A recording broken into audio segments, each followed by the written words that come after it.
31번. 잡종 강세를 이용하기 쉬우며 그 효과도 큰 작물. 잡종 강세 한번 동그라미 쳐볼까요? 잡종 강세라는 거는 두 가지 작물을 교배해서 두 가지 작물을 이제 교배한다고 치면 여기서 새로 탄생한 이 F1 품종이 양친의 평균에 비해서 훨씬 더 우수한 현상을 잡종 강세라고 합니다. 이거는 다른 말로 헤테로시스라고 하기도 하고요. 헤테로시스, 다른 말로 하이브리드라고 얘기도 합니다. 하이브리드 육종법. 그래서 하나의 그런 특징이 아니라 기존에 있던 그 양친보다 훨씬 더 수량이나 생육이나 여러 가지 품질 면에서 우수한 특징을 잡종 강세라고 합니다. 그러려면 이게 타가 수정이 돼야겠죠. 그렇기 때문에 이 보기에서 타가 수정을 할 수 있는 이 옥수수가 가장 큰 효과적인 작물입니다. 답은 1번이에요. 32번. 우리나라 벼 육종 목표와 가장 관계가 먼 것은? 우리나라 벼 육종은 점점 기계화가 되고 있어요. 양질의 다수성 품종을 육성합니다. 양질이 중요한 거죠. 자, 그리고 생력화 재배에 적합한 품종을 육성하고, 생력화라는 거는 기계화에 적합한 품종인 거죠. 병해충 및 기상재해 저항성 품종을 육성해야 되고. 자, 4번이 틀렸습니다. 마디가 긴 소식형 품종을 육성. 자, 마디가 긴다는 거는 도복된 가능성이 굉장히 높아요. 네, 도복 가능성 높기 때문에 이것은 육종 목표로는 적합하지가 못합니다. 답은 4번이에요. 자, 33번. 양적 형질에 속하지 않는 것은?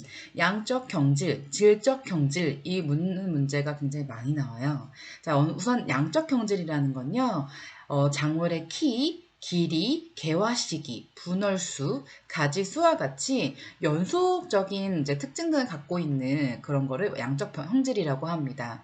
이 양적 형질은요, 여러 가지 미동적인 유전자가 이제 지배가 되고, 유전자 변이와 환경 변이가 이제 뚜렷하게 이제 여러 가지가 영향을 주고요. 폴리진에 의해서 지배가 됩니다.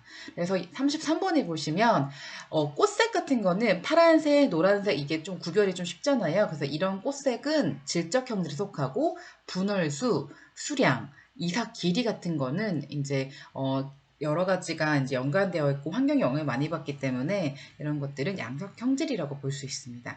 자, 분월수가 뭔지 헷갈리시는 분 계세요. 분월, 이게 이제 벼에서 쓰는 용어인데 벼가 이렇게 이런 식으로 이렇게 생겨가지고 위에 이삭이 달려 있잖아요. 그랬을 때 이 가지치기 하는 게 이제 분월입니다. 34번. 양적 형질과 질적 형질에 대한 설명으로 틀린 것은? 양적 형질은 계량, 계측할 수 있는 유전 형질이며 연속적인 변이를 나타난다. 아까 키가 줄 세우는 것처럼 연속적인 특징들을 갖고 있죠. 그래서 연속 변이라고 하고, 양적 형질의 유전 현상을 분석하는 데는 평균, 분산, 표준 편차, 상관계수, 유전력 등 여러 가지 통계량을 이용합니다. 질적 형질은요, 여러 가지 미동 유전자에서 나타나고, 양적 형질은 소수의 주동 유전자에 나타난다. 3번이 틀렸습니다. 질적 형질이 소수의 주동 유전자에서 나타나고, 양적 형질이 여러 가지 미동 유전자에 의해서 나타납니다. 4번. 질적 형질은 형질의 규별이 분명하게 나타난다. 질적 형질에 나타나는 예가 색깔, 아니면 종피의 색, 아니면은 이제 열매의 크기나 이런 것들을 얘기할 텐데요. 이런 것들 생각했을 때는 형질의 구별이 분명하죠. 그래서 답은 이제 34번에 3번이 틀렸습니다. 35번. 바빌로프의 유전자 중심설에 관한 설명으로 틀린 것은? 바빌로프라는 학자가 있습니다. 이분이 유전자 중심설이라는 이론을 이제 주장했는데요. 이 유전자 중심설에서는 농작물의 발생 중심지에서는 그 농작물의 변이, 다양성이 다수 축적되어 있다라고 주장했어요. 맞죠? 농작물이 어떤 부분이 발생하는 그런 공간에서는 그곳에 다양한 그 농작물의 변이가 축적되어 있겠죠. 그리고 또한 이 발생 중심지에서는 유전적으로 우성 형질을 보유하는 경우가 많고, 또한 지리적 진화 과정에서 중심지에서 멀어질수록 우성 형질이 점점 탈락되고 이제 열성 형질이 나타나는 경우가 있습니다. 그래서 4번이 틀렸어요. 2차 중심지에서는 우성 형질의 우성형질을 보유하는 것이 많은 게 아니에요. 발생 중심지에서 우성형질이 보유하는 것이 많습니다. 그리고 발생 중심지에서 이제 떨어져서 2차 중심지에서는 이 또한 떨어지는 열성형질이 보이는 것이 많습니다. 36번. 작물 6종에서 기본 식물을 유지하는 것은? 작물 6종에서 기본 식물. 자, 이거는 작물의 최종 체계를 물어보는 질문이에요. 그래서 우리가 작물을 재배할 때 기본 식물, 원원종, 원종, 보급종자의 이 최종 4단계를 거쳐서 우리가 실제로 보급종을 이제 받아서 이제 작물을 재배하게 되는데요. 이때 기본 식물이라는 거는 최초로 그 작물의 그 품종을 개발하게 되는 거라서 답은 4번입니다. 육종가 또는 육종 기관에서 기본 식물을 이제 개발하시는 거죠. 여러분도 언젠가 종자를 개발하셔서 여러분의 종자가 세상의 더 발전을 위해서 도움이 되었으면 좋겠어요. 자, 37번. 피자식물, 같은 말로 속시식물이죠. 이 속시식물은 중복수정을 합니다. 이 중복수정에 대한 설명으로 틀린 것은, 옳은 것은, 자, 중복수정이라는 건요, 식물에서 나타나는 배와 배유가 동시에 수정하는 거를 중복수정이라고 합니다. 배유, 우리 종자의 구조에서 많이 보실 수 있는 거죠. 자, 그래서 이 배와 배유가 동시에 수정이 이루어지기 위해서는 난핵과 극핵이 동시에 수정이 되는 거예요. 난핵 플러스 웅핵, 극핵 플러스 웅핵, 이렇게 해서 이 수정이 동시에 일어나는 게 중복 수정입니다. 37번의 답은 4번입니다. 38번. 배젖, 같은 말로 배유죠. 배유에 아비의 영향이 직접 당대에 나타나는 현상은? 아비라는 거는 이제 남자 쪽의 그런 영향을 얘기합니다. 그래서 이거에 대한 정의가 바로 크세니아예요. 크세니아 현상이 나타났다, 이런 얘기는 중복 수정 후에 배유가 이제 생기겠죠? 이제 그 다음에 이제 배유에서 나타나는 특징이 수 배유 자체가 화분에서 나타나는 거, 특히 우성형질이 발현되는 게 바로 크세니아인 거예요. 만약에 남자 꽃에서 남자 꽃가루에서 유전적의 특징이 색깔이 더 화려하게 하는 특징이 있어요. 그게 이제 배유에서 나타나는 게 바로 크세니아 현상이에요. 그래서 보통 형질보다 한 세대 빨리 형질이 나타나게 되고요. 주로 옥수수, 벼, 수수 종자에서 배적 형질의 종자에서 나타납니다. 배적 형질, 배유 형질, 같은 말입니다. 38번에 2번. 39번입니다. 최종 재배 시 주의사항이 아닌 것은? 최종한다는 거는 종자를 채취한다는 거예요. 육종에서 마지막 단계죠. 자, 이 최종이 굉장히 중요한데 병충해 방제는 가급적 피한다. 맞는 것 같지만 가급적이 아니라 무조건 피해야죠.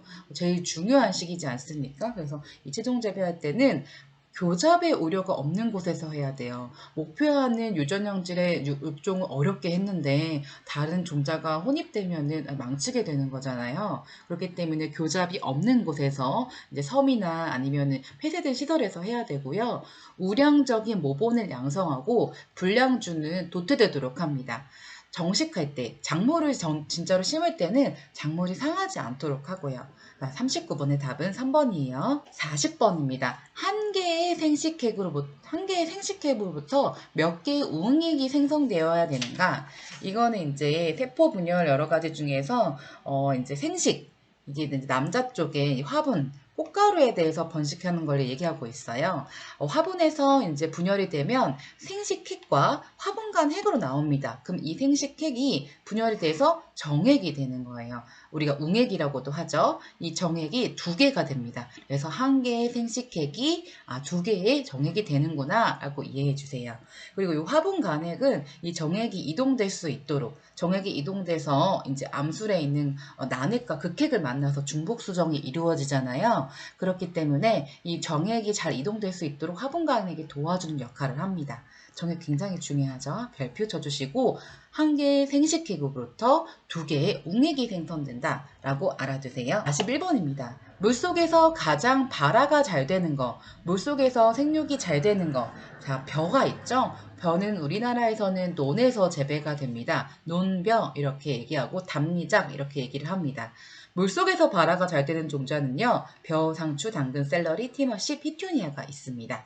물속에서 발화가 잘 되지 않는 종자는 콩과 작물 종자, 그 다음에 무, 옥수수, 수수, 가지, 고추, 호박, 페르니오 라이그러스가 있어요. 42번이에요. 생력 재배의 가장 큰 효과는 생력 재배. 생력 재배라고 말을 딱 들으면 뭔가 유기농 아니야? 이렇게 생각하실 수가 있어요. 근데 여기서 말하는 생력 재배는 생산력을 향상시키는 재배라는 뜻이에요. 생산력을 향상시키는 재배. 그래서 재배 과정에서 노동력을 절감하고 인건비를 낮춰서 생산성을 높이는 거예요. 수익을 이제 증가시키는 거죠. 그러려면 생산비를 절감시켜야겠죠. 그래서 생산비, 농자재에 투입되는 비용을 이제 절감시키기 위해서는 기계화시키고 자동화시키고 잡초 제거의 노력을 위해서 제초제를 뿌리기도 하는 그런 상황의 재배 방법을 보입니다. 그래서 답은 42번에 1번이. 43번. 이어짓기에 가장 적합하지 않는 것은 이어짓기, 같은 말로 연작이죠. 연속해서 작물을 재배할 때 적합하지 않은 것은 인삼이에요. 인삼이 재배된 그 땅은 토양의 지력이 약화됐기 때문에 10년간 휴작이 요구가 됩니다. 아마 인삼, 이 두 작물이 10년간의 휴작을 요구하는 거고요. 5에서 7년을 요구하는 작물들은 수박, 가지, 토마토 이렇게 과채소 종류들이 많아요. 그래서 수박을 재배하시는 분들은 수박을 재배하고 나서 토양 개량을 위해서 퇴비를 이용하거나 윤작을 하셔서 토양을 힘을 실어주는 그런 역할들을 많이 하세요. 자, 43번에 3번이 연작에 가장 적합하지 않은 작물입니다. 44번. 뿌리 혹 박테리아의 생육 및 활동에 필요한 토양 환경 조건과 거리가 먼 것은? 자, 뿌리 혹 박테리아가 뭘까요? 세균인데 뿌리가 이렇게 있으면 뿌리에 혹을 막 발생시키는 세균이에요. 그럼 이 세균이 왜 있어야 되냐면요. 이 세균이 발생되는 작물이 콩가 작물입니다. 자, 콩가 작물의 뿌리에 뿌리혹 박테리아가 잘 생겨요. 그럼 이 뿌리혹 박테리아는요. 공기 중에 있는 질소를 꼭 잡아가지고 토양에 고정하는 역할을 하기 때문에 인위적으로 이 토양에 질소 성분을 추가하실 필요가 없어요. 콩가작물을 재배하시면 콩가작물의 뿌리에는 뿌리혹 박테리아, 이 뿌리혹이 생기는 세균이 많이 있기 때문에 이 세균을 잘 발생시키는 토양 환경 조건만 만들어 주시면 되겠죠. 그래서 온도는 약 25에서 30도, pH는 6.5에서 7.2, 그리고 토양 수분이 넉넉할 때 뿌리혹 박테리아가 잘 생깁니다. 자, 3번에 들렸어요. 콩가작물을 재배해서 뿌리혹 박테리아가 생기면 지수 성분이 많이 생기는데 토양이 인위적으로 지수 성분을 다량으로 넉넉하게 줄 필요가 없는 거죠. 왜냐하면 뿌리혹 박테리아 자체가 만드니까요. 그래서 답은 3번이 틀렸습니다. 45번. 벼 품종의 내 도복성에 영향을 미친 요소로 가장 거리가 먼 것은? 벼 품종을 종류가 여러 가지 있는데 그중에 내 도복성, 이 도복이란 말이 뭔지 아셔야 돼요. 도복이라는 거는 작물이 쓰러지는 척도를 얘기해요. 작물이 쓰러지는 거, 그걸 도복이라고 하는 겁니다. 쓰러지는 것을 도복이라고 하는데, 자, 근데 내 도복성이라는 거는 작물이 쓰러지는 것에 강한 것을 이제 내 도복성이라고 해요. 그래서 우리가 내자를 많이 붙여요. 도복성에 강한 거를 내 도복성. 이거 영향을 미친 요소로 거리가 먼 것은? 이게 바로 이제 2번이 좀 틀렸어요. 내도복성에 가장 도움이 되려면 심는 간격을 이제 조절해 하셔야 되고, 같은 말로 제식 간격이라고 합니다. 그다음에 질소 12량을 좀 줄이셔야 돼요. 대신 질소 12량 대신 규소를 이제 11에 하셔야 됩니다. 그리고 유전적으로 내도복성이 가장 큰 품종들이 있어요. 요게 이제 내도복성 영향을 미치는 거고요. 수확 시기와는 연관이 크게 가장 없습니다. 그 답은 45번의 2번입니다. 46번. 46번에서 보시면 중세의 유럽의 삼포식 농업, 자, 삼포식, 사포식, 계량 삼포식, 노포크식 이런 윤작 방법이 있습니다. 같은 말로 돌려짓기예요. 밑에 윤작 종류 한번 같이 볼게요. 자, 삼포식 먼저 보시면 땅이 하나 크게 있어요. 근데 이거를 세 등분을 하는 거예요. 세 등분을 해서 하나는 작물을 재배하고 또 하나는 다른 작물을 재배하고 나머지 한 땅은 쉬는 거예요. 그래서 1번, 2번, 3번 번호를 매겨서 세 번에 돌아가면서 하나의 땅의 궁역은 쉬는 거죠. 자, 이 삼보식의 농법이 더 개량을 해서 휴한 대신 콩가 작물을 재배하는 게 개량 삼보식 농법입니다. 노포크식 윤작법은 땅을 이제 순무, 보리, 클로버, 밀 이렇게 네 가지로 구분해서 이제 돌려가면서 작물을 재배하는 거예요. 삼포식 농법, 계량 삼포식 농법, 노포크식 윤작법, 이게 다 돌려짓기, 같은 말로 윤작에 대한 그런 사례 중에 하나입니다. 46번의 답은 2번이에요. 47번입니다. 벽시 준비 과정으로 그 순서가 가장 올바르게 나열된 것은 벽시 육묘 과정입니다. 저도 내년에 육묘를 해야 되는데요. 육묘하는 시기가 굉장히 중요하죠. 이 육묘할 때 가장 먼저 해야 되는 거는 씨를 가려야 돼요. 씨. 이거는 이제 선종이라고 합니다. 보급종을 이제 받아와서 종자가 괜찮은지 안 괜찮은지 좀 선택적으로 종자를 이제 가려야 되는데, 물에다 담궈 놓기도 하고요. 같이 그 다음에는 벽시 소독을 합니다. 도열병, 깨시무늬병, 키다리병, 세균성 벼 알마른 병을 방지하기 위해서 우리가 천연 방법으로는 염수선을 합니다. 염수선. 그래서 이제 염수선을 통해서 이제 이용을 하고요. 자, 그 다음에 이제 염수선을 하고 나서 이제 깨끗이 씻은 그 병 종자를 씨를 담궈서 발화를 유지하기 위해서 노력합니다. 씨 담그기, 침종이라고 합니다. 그 다음에 벼를 그냥 파종하는 것보다 약한 싹을 틔워서 파종하는 것이 좋습니다. 이것을 최초의 논이 발생됐다, 이렇게 외우시면 좀 편할까요? 파종 전에 싹이 최하가 잘 되게 전체적으로 균일하게 나타나게 하는 게 최하입니다.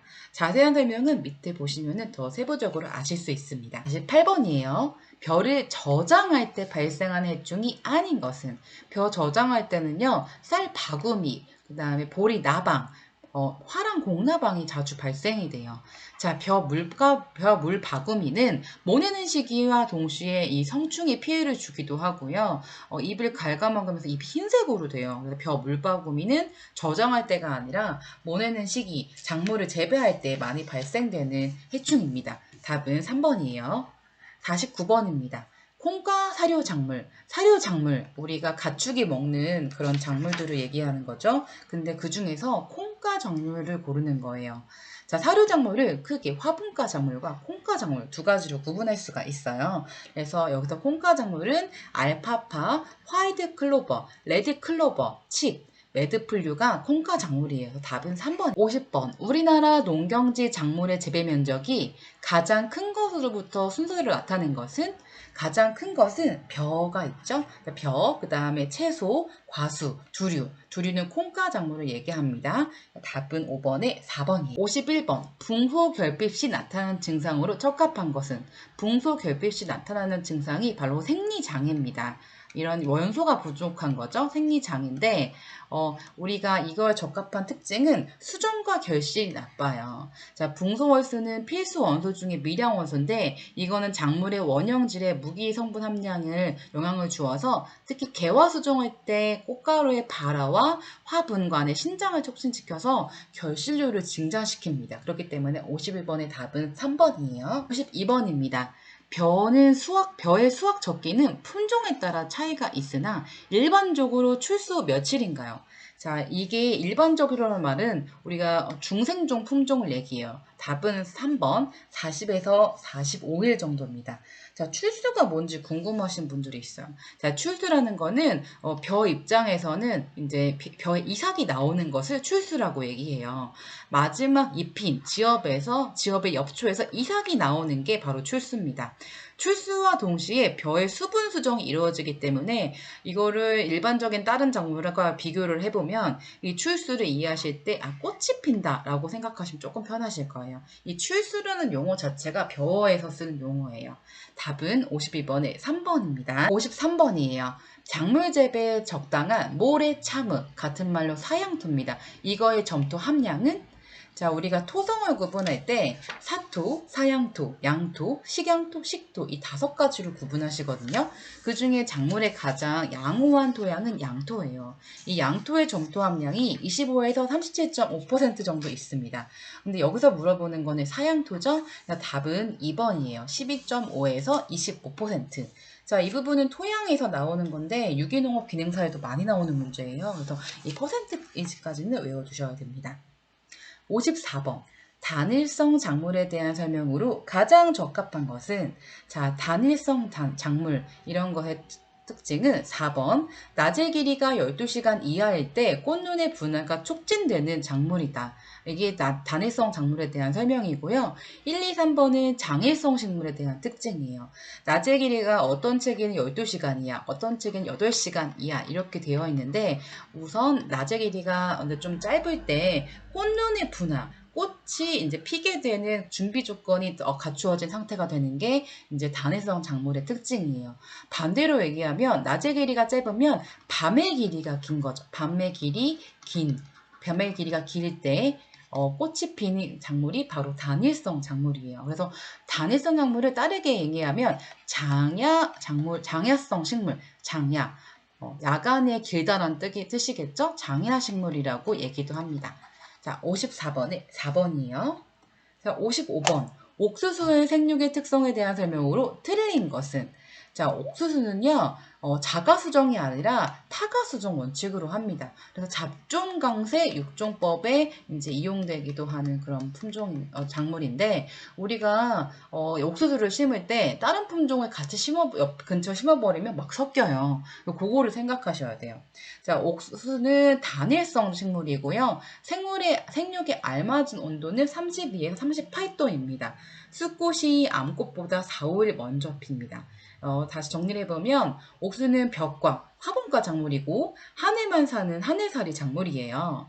남아프리카가 원산지고 한 주에 암꽃과 수꽃이 구분되어 있어서 타가수종을 원칙으로 합니다. 그리고 광합성 효율이 뛰어난 씨뽀식물입니다. 56번이에요. 작물이 자라는 두둑에 멀칭을 재배하면 나타나는 작용은? 자, 우리 이랑을 한번 그려볼게요. 이렇게 이랑 만든다 하면은 이렇게 볼록 튀어나오는 부분이 있고 이렇게 이제 사람들이 지나다니는 통로가 있지 않습니까? 이렇게 볼록 튀어나오는 부분을 우리가 뭐라고 하냐면 두둑이라고 합니다. 그리고 사람들이 지나가는 그 부위를 이제 골이라고 해요. 우리가 일반적으로 작물 재배하는 걸 보시면 이 볼록 튀어나오는 부분에다가 멀칭 비닐을 까세요. 이거를 왜 까냐 이렇게 보면은 지온이 저하되는 것, 지온은 사실 이 저하보다는 조절하는 부분이 있고요. 수분의 증가를 이제 방지해 주는 역할을 합니다. 자, 그리고 잡초 발생을 감소시키는 역할을 해요. 그래서 답은 56번에 3번이 맞습니다. 그래서 우리가 멀칭에 대한 효과들 종류가 또 투명 비닐 멀칭, 뭐 여러 가지 색깔에 따라도 틀리거든요. 그래서 멀칭 부분도 알아두셔야 돼요. 자, 멀칭, 같은 말로 피복입니다. 57번 한번 볼게요. 작물의 온도 환경에 관한 설명으로 틀린 것은? 자, 작물이 자랄 수 있는 온도의 범위를 유효 온도라고 합니다. 자, 그 중에서 이제 적산 온도라는 게 있는데요. 적산 온도라는 거는 작물의 정식에서부터 개화까지의 일평균 기온을 합산한 온도라고 하는데 개화까지가 아니고요. 수확할 때까지의 온도예요. 그래서 작물이 발화부터 수확할 때까지 하루하루 평균 기온을 더한 게 적산, 이제 sum 이렇게 해서 더한다라는 얘기예요. 그래서 적산 온도는 굉장히 중요하고 이 적산 온도를 알아야 그 지역에서 재배가 가능한지 그것을 알 수가 있으세요. 자, 겨울철에 작물 조직이 얼어서 받는 피해를 동해라고 합니다. 저온 피해 중에 동해와 냉해가 있거든요. 자, 냉해라는 거는 0도씨 이상의 저온이고요. 동해라는 거는 작물 조직이 얼어요. 그러니까 0도씨 이하의 저온의 피해가 동해입니다. 4번. 여름 작물의 경우 시기 여하에 불구하고 생육 저온 이하의 온도에 처할 때를 냉해라고 합니다. 답은 이제 틀린 게 2번이 틀렸습니다. 58번. 이와 명나방이 발생했어요. 해충이죠? 이때 살포하는 농약의 종류는 답은 3번이에요. 살충제를 살포합니다. 자, 다른 거 한번 볼게요. 살균제는요, 이제 분홍 색깔의 특징을 갖고 있는데, 표지의 색깔을 갖고 있어요. 살균제는 곰팡이, 세균을 제거할 때 쓰여요. 자, 살서제는 두더지, 쥐, 설치류를 제거할 때 씁니다. 이것도 녹색의 표지를 갖고 있습니다. 살비제는 응애를 제거할 때 쓰이는 이제 농약입니다. 59번. 종자를 전분종자, 지방종자를 구분할 때 지방종자에 해당되는 것은? 자, 우리 종자를요, 어떤 식으로 구분하냐면 안에 들어있는 성분을 가지고 구분을 하기도 합니다. 그랬을 때 전분 종자, 녹말이죠. 지방 종자, 이 유, 기름을 짤 때 이용되는 거죠. 그리고 단백질 종자 이렇게 크게 세 가지로 구분합니다. 기름 짤 때 이 네 가지 중에서 기름으로 이용되는 게 사실 옥수수도 이용될 수도 있겠지만 유체가 가장 이 지방 종자에 가장 성분이 많습니다. 그래서 이렇게 구분을 합니다. 59번에 3번이에요. 자, 60번입니다. 식용 부위, 먹는 부위가 덩이뿌리, 같은 말로 괴근입니다. 괴근인 작물은 그래서 바로 고구마가 이제 괴근을 이용해서 우리가 먹는 거죠. 자, 감자 같은 경우에는요, 덩이 줄기입니다. 우리 여러분이 드시는 그 감자의 부위가 괴상하게 생긴 그런 줄기예요. 같은 말로 괴경이라고 합니다. 답은 60번의 2번 고구마입니다.